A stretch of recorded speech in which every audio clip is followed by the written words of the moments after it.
80তম স্বাধীনতা দিবস উদযাপন উপলক্ষে একতা সঙ্গীর উদ্যোগে আয়োজিত হল মেগা রক্তদান শিবির ও স্বাস্থ্য শিবির।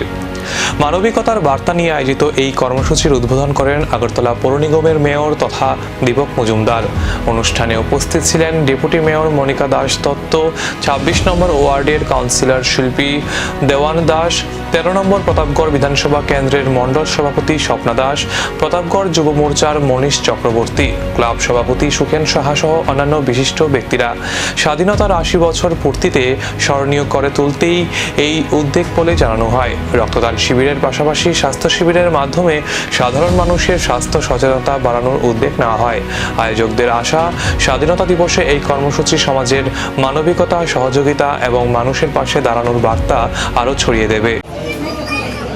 যথেষ্ট উৎসব ও উদ্দীপনা সম্মানের সহিত স্বাধীনতা দিবস উদযাপন করা হয়। আমাদের ভারত সরকার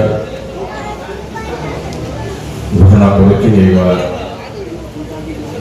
৮০তম স্বাধীনতা দিবসকে একটা অন্যরূপে ভারতীয় জনগণের বা নাগরিকের কাছে তুলে ধরার জন্য গত ২২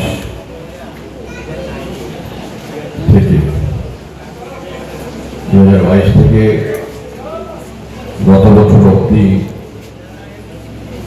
৩ দিন ব্যাপী স্বাধীনতা আনন্দের সঙ্গে মানবিকতার এই উদ্যোগ কতটা সাড়া ফেলে এখন নজর সেদিকেই।